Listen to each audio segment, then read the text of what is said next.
അപ്പൊ ഞാൻ ചോദിക്കുന്നത് മന്ത്രിയാണ്, കേരളത്തിന്റെ ഗതാഗത വകുപ്പ് മന്ത്രിയാണ്. എന്ത് ധാർമ്മികതയാണ് ഇയാൾക്കുള്ളത്? അത് പരസ്യമായിട്ട് എന്നിട്ട് ഒരു ഉളുപ്പില്ലാതെ അയാളൊന്ന് സംസാരിക്കുന്നുണ്ടല്ലോ. 5000-ഓളം പ്രണയങ്ങള്. പ്രണയം നല്ലതല്ലേ? ഇതൊക്കെയാണോ പ്രണയം? ഇയാളൊരു മന്ത്രിയാണോ? കാരണം ആലോചിച്ചോക്ക്, ഏതൊക്കെയോ വീടുകളിൽ മതിൽ ചാടി കണ്ട ഭർത്താക്കന്മാര് മുഖത്ത് മുഴുവൻ അടിച്ച് അതിന്റെ അടയാളവും വെച്ച് നടക്കണ മനുഷ്യൻ ചാപ്പയാണ്. ഞാൻ പറഞ്ഞ എന്താ നമ്മള് പറയല്ലോ, പുരുഷുവിന്റെ തോക്ക് വെച്ചിട്ട് പാത്തി വെച്ചിട്ട് അടി കൊടുത്ത പോലാണ് ഇയാൾക്ക് അവിടുന്നാ കിട്ടുന്നത് അല്ലെ? പി.കെ. ശശിയുടെ ഒക്കെ ഓർമ്മയില്ലേ? എന്താ പറഞ്ഞ അന്ന് പറഞ്ഞതാണ്, അത് വളരെ തീവ്രത കുറഞ്ഞ പീഡനമായിരുന്നു എന്ന് പറഞ്ഞല്ലേ. ഇതിപ്പോ 5000 പേരുടെ ഒക്കെ എടുത്ത് നോക്കുമ്പോൾ മെഷീൻ തേഞ്ഞു പോവുമല്ലോ.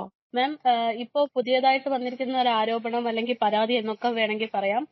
ഗണേഷ് കുമാറിനെതിരെ, മന്ത്രി ഗണേഷ് കുമാറിനെതിരെ ഭാര്യ തന്നെ രംഗത്തേക്ക് വരികയാണ്.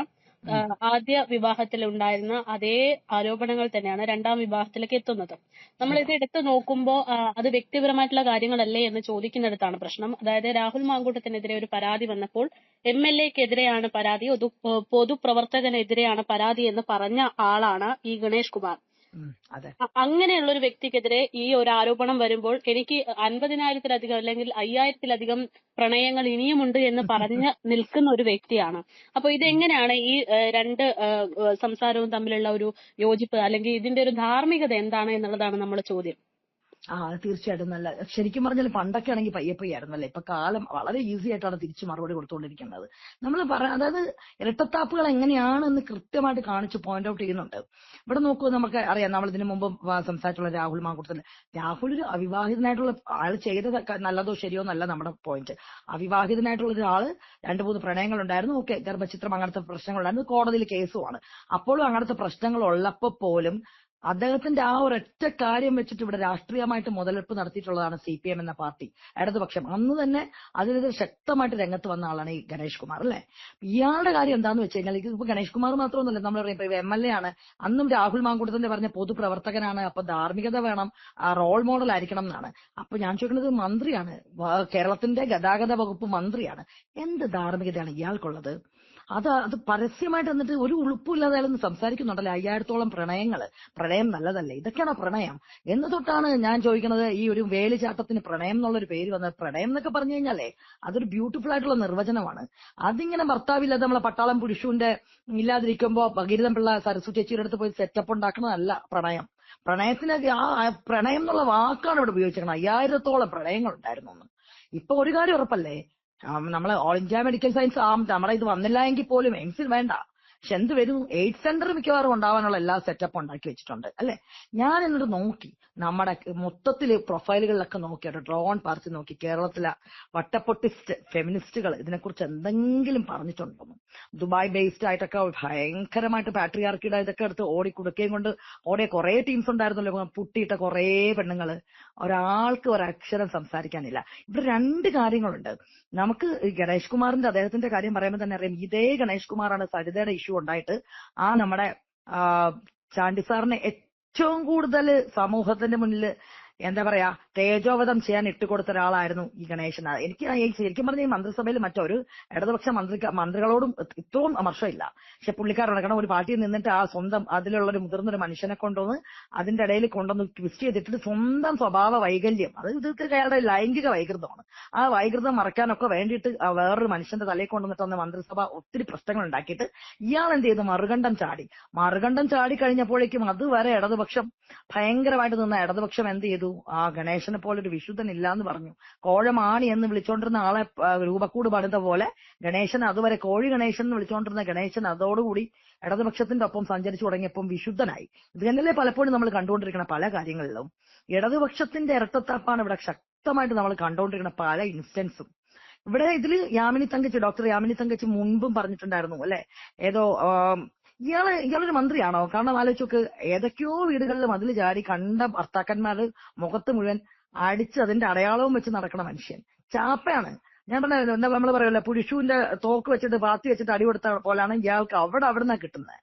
ഇത് അതിനൊപ്പം തന്നെ ഇപ്പോഴത്തെ ഭാര്യയല്ലേ ബിന്ദു പറഞ്ഞിട്ടുണ്ട്, ഡൊമസ്റ്റിക് വയലൻസ് ഉണ്ട്. സെയിം ഡൊമസ്റ്റിക് വയലൻസ് ആണ് പറഞ്ഞത്, ഗാർഹിക പീഡനമാണ് പറഞ്ഞിട്ടുണ്ടായിരുന്നത് യാമിനി തങ്കച്ചി. ഇതുപോലത്തെ നമുക്കറിയാം. ഞാൻ എപ്പോഴും വിചാരിക്കും, ഇപ്പൊ MLA ആയിരിക്കുന്ന ശ്രീ മുകേഷ്, അദ്ദേഹത്തിന്റെ ഭയങ്കരമായിട്ടുള്ള ഡൊമസ്റ്റിക് വയലൻസിനെ കുറിച്ച് സംസാരിച്ച ഇന്റർവ്യൂ ചെയ്ത ആളായിരുന്നു വീണ ജോർജ്. നമ്മുടെ ആരോഗ്യവകുപ്പ് മന്ത്രി. അപ്പൊ ഇങ്ങനെയുള്ളവരൊക്കെ ഇപ്പൊ സ്വന്തം പാർട്ടിയിൽ വന്നു കഴിഞ്ഞാൽ അവർക്കൊക്കെ വിശുദ്ധന്റെ കുപ്പായം കൊടുക്കും. അപ്പുറത്തെ പാർട്ടിയിൽ എന്തെങ്കിലും ചെയ്ത് കഴിഞ്ഞു കഴിഞ്ഞാൽ അത് വളരെ വലിയൊരു പ്രശ്നമാക്കി മാറ്റുന്ന ഇടത് അപചയം. ഇടത് എന്താ പറയാ, എനിക്ക് തോന്നുന്നു ഈ ചിന്ത ഒരു മുദ്രാവാക്യം വിളിച്ചിട്ടുണ്ടായിരുന്നല്ലോ അപ്പടില്ലാത്ത നേരത്ത്, അല്ലെ? ഈ ഗണേഷ് കുമാർ, കാരണം റോൾ മോഡൽസ് ഒക്കെ ഇതൊക്കെ ആയിരുന്നല്ലോ. അപ്പം പി കെ ശശി പാർട്ടി മാറി അപ്പുറത്തുനിന്ന് പാർട്ടിയിൽ നിന്ന് പുറത്താക്കി കഴിഞ്ഞ ഉടനെ തന്നെ പാർട്ടിയിൽ ഒരാൾ പറഞ്ഞിട്ടുണ്ടായിരുന്നല്ലോ, പാർട്ടി ഓഫീസുകളൊക്കെ അനാശാസ്യ കേന്ദ്രങ്ങളായിരുന്നു ആക്കി മാറ്റിയെന്ന്. അപ്പം നമ്മുടെ കൂടെ പാർട്ടിയിൽ പി കെ ശശി നിൽക്കുമ്പോൾ അനാശാസ്യ കേന്ദ്രത്തിന് നമ്മൾ എന്താ പേരിടുക? അത് പാർട്ടി ഓഫീസാണ്. അവിടെ പുരോഗമന നവോത്ഥാനങ്ങളൊക്കെയാണ് നടക്കുന്നത്. പാർട്ടീനെ എന്തെങ്കിലും കുറ്റപ്പെടുത്തിയിട്ട് ഇപ്പുറത്തേക്ക് പോകുന്നു അല്ലെങ്കിൽ ചാടുന്നു എന്നല്ല, പാർട്ടി പുറത്താക്കപ്പെട്ട് കഴിഞ്ഞാൽ ആ സ്വന്തം പാർട്ടി എന്താണ്, അനാശാസ്ത്ര കേന്ദ്രമാണെന്ന് ഒരു ഉളുപ്പുമില്ലാതെ പറയുന്നവരാണ് ഇടതുപക്ഷ അടിമകൾ. ഇപ്പോൾ എനിക്ക് വീണ്ടും ചോദിക്കാനുണ്ട്, ഇവിടുത്തെ നമ്മുടെ ഫെമിനിസ്റ്റുകാർ ഇതിനെക്കുറിച്ച് എന്തെങ്കിലും പറഞ്ഞിട്ടുണ്ടോ? കറക്റ്റ് ആയിട്ടുള്ള ഡൊമസ്റ്റിക് വയലൻസ് ഒരു സ്ത്രീ പറയുവാണ്, വിവാഹിതയായിട്ടുള്ള സ്ത്രീ പറയുവാണ്, അവരുടെ കൺമുന്നിൽ പ്രൂഫ് ഉണ്ട്, അവര് കണ്ടു എന്ന്. ഈ ഡൊമസ്റ്റിക് വയലൻസ് പറയുമ്പോൾ മേക്കാൻ നമ്മൾ മറ്റൊരു കാര്യം കൂടെ പറയാം. ഇന്നിപ്പോ മന്ത്രിയായിരിക്കുന്ന നമ്മുടെ മുഖ്യമന്ത്രിയുടെ മരുമകനായിട്ടുള്ള ശ്രീ റിയാസ് വ്യക്തമായിട്ടൊരു ഡൊമസ്റ്റിക് വയലൻസ് കേസും ഒക്കെ കൊടുത്തിട്ടുണ്ടായിരുന്നു, അദ്ദേഹത്തിന്റെ മുൻ ഭാര്യ, അല്ലേ? അന്നും ഇതുപോലെ ഡൊമസ്റ്റിക് വയലൻസിന്റെ ഒപ്പം തന്നെ ഏറ്റവും മ്ലേച്ഛമായിട്ടുള്ള പദം പറഞ്ഞിട്ടുണ്ടായിരുന്നു, പാളയത്ത് 50 രൂപ കൊടുത്തു കഴിഞ്ഞാൽ എനിക്ക് പെണ്ണുങ്ങളെ കിട്ടും, അങ്ങനത്തെ ഏറ്റവും അല്ലെ മോശമായിട്ട് അങ്ങനെയൊക്കെ പറഞ്ഞിട്ടുള്ളവരാണ് ഇന്ന് വിശുദ്ധന്മാര്.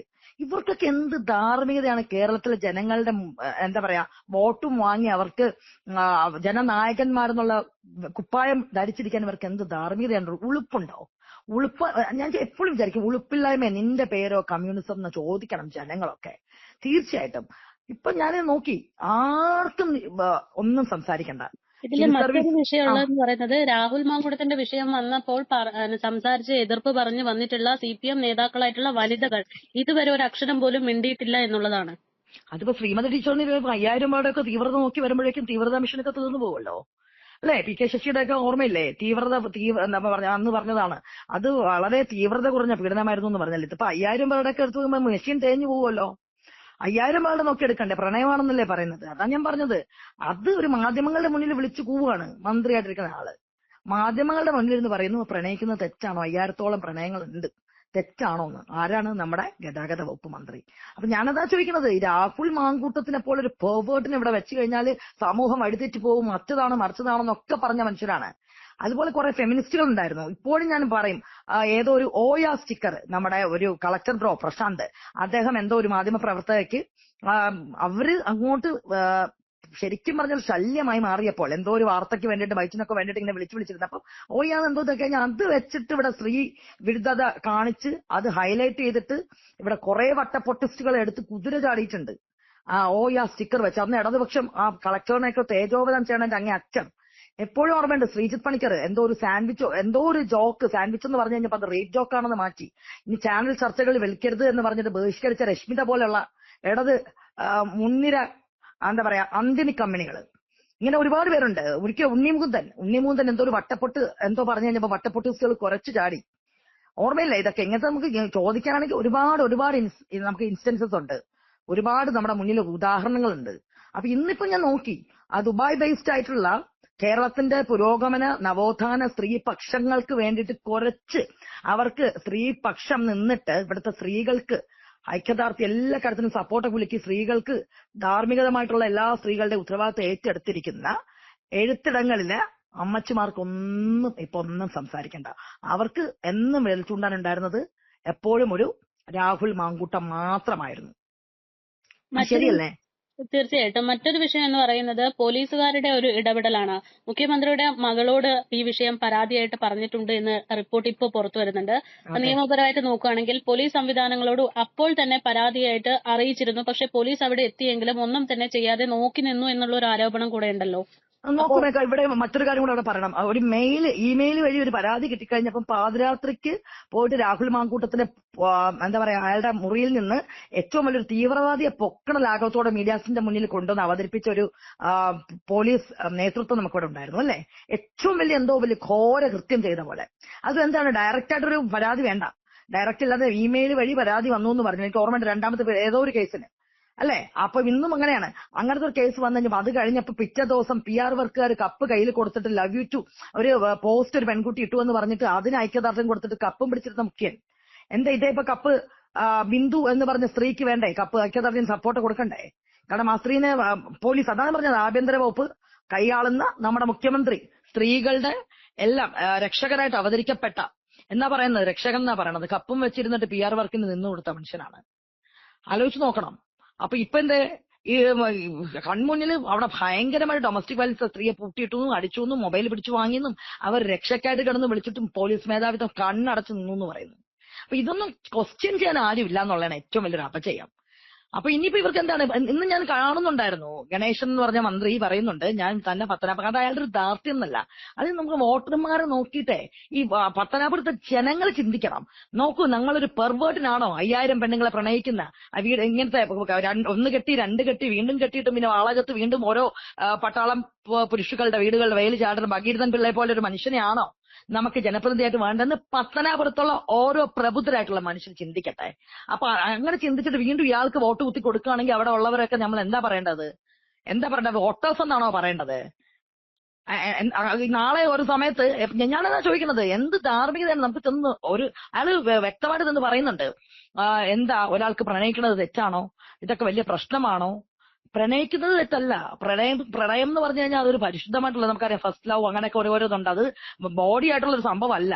ഭർത്താവ് വീട്ടിലില്ലാതിരിക്കുമ്പോ പതുക്കെ അതിൽ ചാടി സെറ്റപ്പ്, അതല്ല പ്രണയം.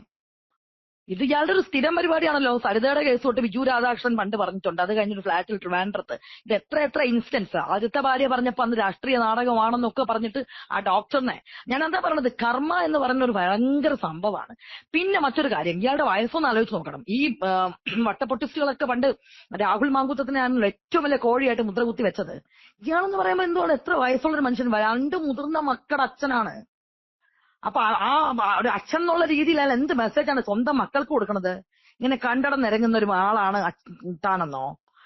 ഒരു ഭാര്യ മാറിപ്പോയി രണ്ടാമതൊരു ഭാര്യയായിട്ട് ജീവിച്ചുകൊണ്ടിരിക്കുമ്പോ തന്നെ ആ ഭാര്യ വീണ്ടും കണ്ടുപിടിക്കുകയാണ് ഇയാളുടെ മതിൽ ചാട്ടം. അപ്പൊ ഇതൊക്കെയാണോ പ്രണയം? എന്നിട്ട് ഒരു ഉളുപ്പില്ലാതെ മീഡിയാസിന്റെ മുന്നിൽ വന്നെന്ന് പറയുവാണ് എനിക്ക് 5000-ഓളം പ്രണയം ഉണ്ടെന്നും പ്രണയിക്കുന്നത് തെറ്റാണോ എന്നും. അല്ലെങ്കിൽ ഇതൊക്കെ പ്രണയമാണോ എന്ന് തൊട്ടാണോ എനിക്ക് മനസ്സിലായിട്ടില്ല.